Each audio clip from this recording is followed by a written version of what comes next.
हम सभी महिलाएं कभी ना कभी तो एक बार ये ज़रूर सोचते हैं कि काश कुछ ऐसे टिप्स एंड ट्रिक्स मिल जाते जिससे हमारे घर और किचन के काम बहुत आसानी से हो जाते। नमस्ते दोस्तों, मैं हूँ छाया और आपके अपने चैनल छाया रसोई में एक बार फिर से आपका बहुत बहुत स्वागत है। दोस्तों, आज मैं फिर से आपके लिए कुछ वायरल टिप्स एंड ट्रिक्स लेकर आई हूँ जिसको काफ़ी लोगों ने अपनाया है, जिसकी वजह से लोग अपना समय और पैसा बचाए हैं और अपने काम को काफ़ी आसान किए हैं। तो इन टिप्स को आप भी देखिए, हो सकता है ये टिप्स आपके लिए भी यूजफुल हो। तो दोस्तों, हमेशा की तरह कमेंट बॉक्स में लिखकर ये ज़रूर बता दीजिएगा कि आप इस चैनल की वीडियोस किस शहर या फिर किस गांव से देख रहे हैं। तो चलिए देख लेते हैं आज की सबसे पहली टिप। हमारी सबसे पहली टिप है खजूर को लेकर। खजूर ये वाला हो गया या फिर ब्लैक वाला, कोई भी लाइए। तो क्या कीजिए, सबसे पहले सारे खजूर को निकाल लीजिए किसी बर्तन में और उसके बाद एक एक करके सारे खजूर को इस तरह से कट कर लीजिए और कट करके इसका बीज निकाल दीजिए। तो इस तरह से जब आप खजूर को कट करके इसका सारा बीज निकाल लेंगी तो आपका काम काफ़ी आसान हो जाएगा। किसी रेसिपी में डालना है तो आपको प्रॉब्लम नहीं होगी, फटाफट आप खजूर निकालें और रेसिपी में डाल दें, या फिर खाना है तो भी आपको दिक्कत नहीं होगी। खजूर का बीज निकालने की बार बार ज़रूरत नहीं पड़ेगी। और अगर आपके घर में छोटे बच्चे हैं तब तो और अच्छा है, क्योंकि बच्चों को नहीं पता होता है कि इसमें बीज है, या फिर कभी कभी वो साबुत खजूर मुंह में रख लेते हैं। इससे क्या होता है कि बीज उनके गले में फंसने का डर होता है।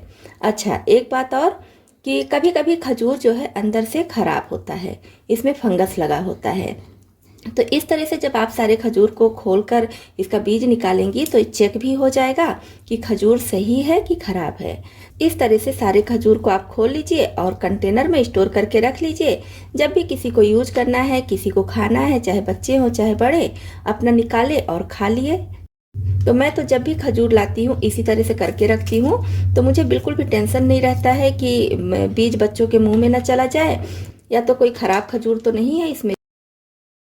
नेक्स्ट टिप है हमारी प्याज छीलने को लेकर। अब आप सोचेंगे कि प्याज छीलने में क्या है, प्याज तो सभी लोग छील लेते हैं। तो एक बार मेरा तरीका देखिए, हो सकता है आपसे अलग हो। तो क्या करेंगे, इसके लिए प्याज को इस तरह से रखेंगे और इधर से कट करेंगे। इसको कट कर लिए, अब इधर का भाग कट करेंगे। ये देखिए दोनों भाग कट हो गया है, बीच से आधा कर देंगे। तो बस इस तरह से हम बीच से आधा करेंगे और प्याज का ये छिलका बहुत आसानी से निकाल देंगे। ये देखिए कितनी आसानी से इसका छिलका निकल गया, बिल्कुल भी दिक्कत नहीं हुई है। ये देखिए इस तरह से प्याज छिलना बहुत ही आसान है। फटाफट आप मिनटों में ढेर सारे प्याज छिलकर रख सकती हैं। बस दोनों साइड्स को कट कीजिए, बीच से अलग कीजिए और छिलका निकाल दीजिए। तो आप कमेंट बॉक्स में लिखकर बताइएगा कि आप इसी तरह से प्याज छिलती थी या फिर कोई और तरीका है, वो भी आप मेरे साथ शेयर कर सकती हैं। कभी कभी हम प्रेशर कुकर में कोई चीज़ पकाते हैं तो कुछ काम करने लगते हैं या तो फिर भूल कर ही ज़्यादा सीटी आ जाती है। तो जो चीज़ हम पका रहे हैं उसके जलने का डर होता है या तो फिर ज़्यादा पक जाने का डर होता है। तो अगर ऐसी प्रॉब्लम आपके साथ भी आती है तो क्या कीजिए, सबसे पहले फ्लेम ऑफ कर दीजिए और फिर किसी बड़े बर्तन में पानी ले लीजिए। बर्तन के हिसाब से 2 से 3 गिलास 4 गिलास पानी ले लीजिए और तुरंत ही इस प्रेशर कुकर को इस पानी में रख दीजिए। कुछ ही सेकंड में आप देखेंगे सारा प्रेशर रिलीज हो गया है। इस तरह से आपको प्रेशर निकालने की जल्दबाजी नहीं होगी, अपने आप से निकल जाएगा और जो चीज़ें आपकी ज़्यादा कुक होने वाली थी या जलने वाली थी वो सेफ रहेंगी। तो ये टिप बहुत यूजफुल है, इसको आप भी अपने किचन में अपना सकती हैं। चूड़ा यानी कि पोहा हम सभी मार्केट से लाते हैं और अगर कुछ दिनों के लिए रख देते हैं तो देखते हैं कि इसमें छोटे छोटे कीड़े आ जाते हैं या तो फिर जाला जैसा लग जाता है, जिसकी वजह से इसको खाने का बिल्कुल भी मन नहीं करता है। तो जब भी आप मार्केट से चूड़ा यानी कि पोहा लाइए तो इसको अच्छी तरह से धूप दिखा लीजिए। जब बढ़िया से धूप में कुरकुरा हो जाए तब इसमें डाल दीजिए 4 से 5 लौंग। आप अपने चूड़े के हिसाब से लौंग ले लीजिए, कम ज़्यादा, और इस तरह से इसमें डाल दीजिए और मिक्स कर दीजिए। तो इससे क्या होगा कि चूड़ा आपका बिल्कुल सेफ रहेगा, इसमें कीड़े जल्दी नहीं लगेंगे। तो इस तरह से चूड़े को पहले अच्छे से धूप में सुखाइए और लौंग डालकर रखिए, तो लंबे समय तक आप चूड़े को स्टोर करके रख सकती हैं। तो सबसे पहले हमें क्या चाहिए, एक कप या ग्लास लेंगे। नॉर्मल साइज का जो घरों में होता है उसी साइज का ले लीजिए। अब इसमें हमें डालना है हल्का गर्म पानी। पानी ध्यान रखना है, जैसे हम गुनगुना पानी पीते हैं ना, वही पानी लेना है। अब इसमें निचोड़ देंगे आधे नींबू का रस। कुछ लोगों को नींबू से प्रॉब्लम होती है तो यहाँ पर 1/4 टुकड़ा भी ले सकते हैं। अब इसमें हमें डालना है 1/4 छोटा चम्मच बेकिंग सोडा। इसको खाने वाला सोडा भी बोलते हैं और मीठा सोडा भी बोलते हैं। किसी भी जनरल स्टोर पर बहुत आसानी से मिल जाता है। इस तरह के डिब्बे में भी आता है, लूज में भी आता है और पाउच में भी आता है। तो इसको इसमें डालकर मिक्स करेंगे। तो बस ये तैयार हो गया है। अब इसको क्या करना है, एक एक घूंट बैठकर आराम से पीना है। एक साथ पूरा नहीं पीजिएगा, थोड़ा थोड़ा सिप करके हमें पीना है। तो आप इसको पीजिए और धीरे धीरे करके पीजिएगा। तो आप देखेंगे फटाफट किसी के शरीर में भी कहीं भी गैस की प्रॉब्लम हो, सारी प्रॉब्लम दूर हो जाएगी। और यकीन मानिए, जब तक आपका ये पानी खत्म होगा ना, तब तक आपको गैस से छुटकारा मिल जाएगी। पहले तो आपको शायद न समझ में आए, लेकिन एक बार आप इसको बनाइए, पीजिए, फिर आपको रिजल्ट मिलेगा। उसके बाद वापस से आकर कमेंट बॉक्स में लिखकर बताइएगा कि आपको ये टिप कैसी लगी। अखरोट हम सभी के घरों में आता ही है और छिलके वाला अखरोट भी कभी न कभी आता ही होगा। तो इसके छिलके को ज़्यादातर लोग फेंक देते हैं, लेकिन अब से आप अखरोट के छिलके फेंकने से पहले उसमें से कुछ छिलके ज़रूर निकाल लीजिए। अखरोट के छिलके को अंदर से अच्छे से साफ कर लेंगे। अब एक छिलके को इस तरह से उल्टा करके रखेंगे और ऊपर इस तरह से लगा देंगे फेविकोल। आप कोई भी चिपकाने वाला चीज़ ले लीजिए जिससे ये अच्छे से चिपक जाए। और दूसरे अखरोट के छिलके को इसके ऊपर इस तरह से रख देंगे। वीडियो में आपको दिख रहा होगा किस तरह से मैं रख रही हूँ, सेम इसी तरह से रखना है। तो इसको हम तब तक छोड़ देंगे जब तक कि अच्छी तरह से सूख ना जाए। 3 से 4 घंटे में बहुत अच्छे से, बहुत मजबूती से ये सूख जाएगा। तो इधर देखिए अच्छी तरह से ये सूख गया है, अच्छे से इसमें चिपक गया है। फेविकोल से भी बहुत अच्छे से चिपक जाता है, बस थोड़ा सा समय लगता है। तो अब हम एक पीस लेंगे, इसमें डालेंगे व्हाइट सीमेंट। तो अगर आपके पास व्हाइट सीमेंट है तो डाल दीजिए, वाल पुट्टी है तो वो भी ले लीजिए, क्योंकि थोड़े से की ही ज़रूरत है। ये सब चीज़ें नहीं हैं तो फिर आप ले लीजिए गमले वाली मिट्टी। गमले में, गमला तो कुछ ना कुछ तो होगा आपके घर में, उसमें की थोड़ी सी मिट्टी निकाल लीजिए और इसमें मिट्टी अच्छे से प्रेस करके डाल दीजिए। अब इसमें थोड़ा थोड़ा पानी डालकर इसको मिक्स कर लेंगे, क्योंकि हमें थोड़ा सा ही चाहिए, तो बस इसी में मैं बना ले रही हूँ। तो थोड़े की और ज़रूरत है, ऊपर से थोड़ा सा और डालेंगे। व्हाइट सीमेंट डालने के बाद अब अच्छे से इसको प्रेस कर देंगे, खूब बढ़िया से ऐसे प्रेस कर देंगे। बहुत ज़्यादा पानी डालने की ज़रूरत नहीं है, बस इतना ही पानी डालेंगे जितने से कि इसका टाइट डो जैसा तैयार हो जाए। और बस एक साइड में ही हमें व्हाइट सीमेंट लगाना है। तो अच्छे से ये सेट हो गया है। अब क्या करेंगे, कोई माचिस की तीली ले लीजिए या फिर टूथपिक ले लीजिए। मैं यहाँ पर फ्रूट खाने वाला ली हूँ, तो इससे इसमें हम 6-7 जगह ऐसे अंदर तक छेद कर देंगे। अब इसको रख देंगे पूरी तरह से सूखने के लिए, और इस वाले को ऐसे ही रहने देंगे, इसमें कुछ भी अभी करने की ज़रूरत नहीं है। अब ये अच्छी तरह से सूख चुका है, ये देखिए। आप चाहे तो कलर कर दें, चाहे तो ऐसे ही रहने दें। ऐसे भी देखने में काफ़ी अच्छा लग रहा है। तो मैं इसको सिल्वर कलर में इस तरह से कलर कर दे रही हूँ, क्योंकि अभी मेरे पास सिर्फ सिल्वर कलर है, तो उसी से कलर कर दे रही हूँ।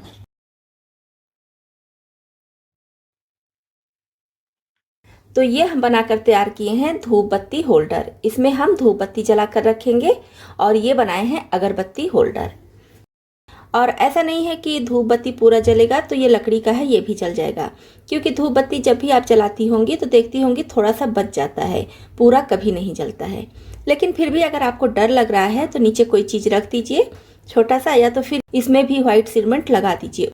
तो यह हमारा धूप बत्ती होल्डर और अगरबत्ती होल्डर फ्री में बनकर तैयार हो गया है। 1 भी रुपया नहीं लगा है, और देखने में भी बहुत अच्छा लग रहा है। जब भी आप मार्केट से चूड़ा लाइए तो क्या कीजिए, इसको पहले अच्छी तरह से मोटी जाली की चलनी से चाल लीजिए।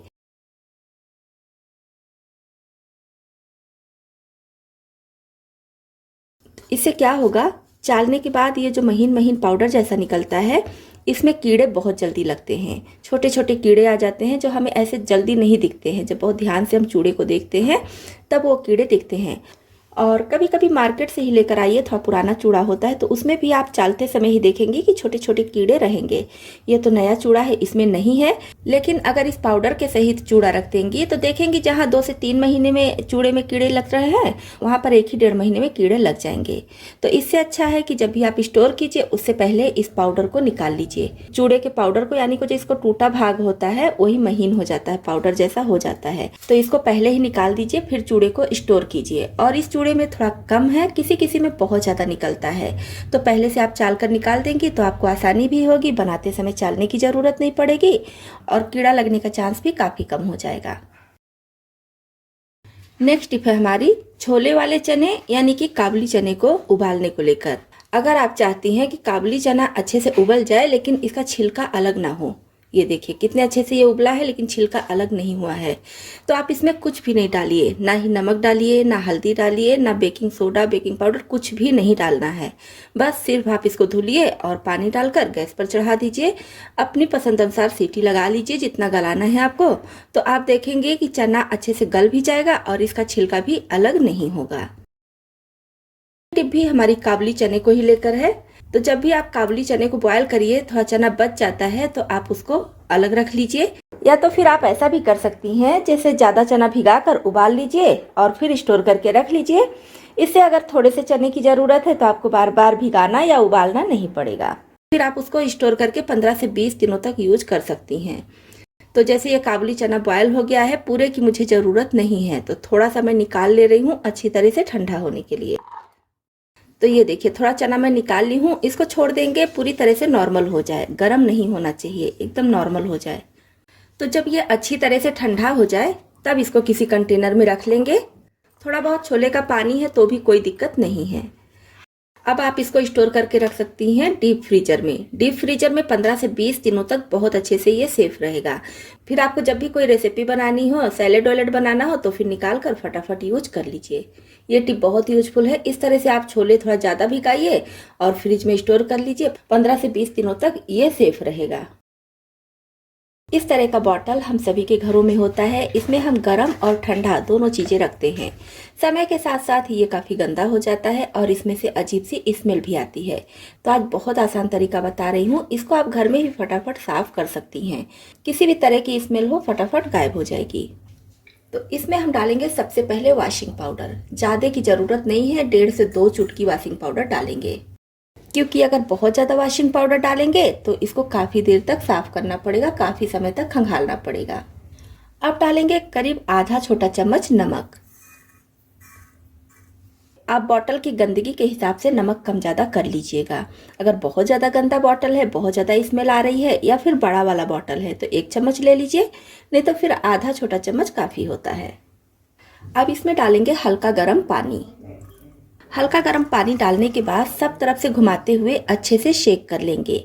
नमक सफाई का काम बहुत अच्छे से करता है और सर्फ तो हम सभी को पता है कि सफाई भी करता है, साथ ही साथ किसी भी तरह की चिकनाई हो तो उसको भी ख़त्म करता है। तो नमक से आपका ये बॉटल बहुत अच्छे से साफ़ हो जाएगा, किसी भी तरह की स्मेल होगी वो भी गायब हो जाएगी।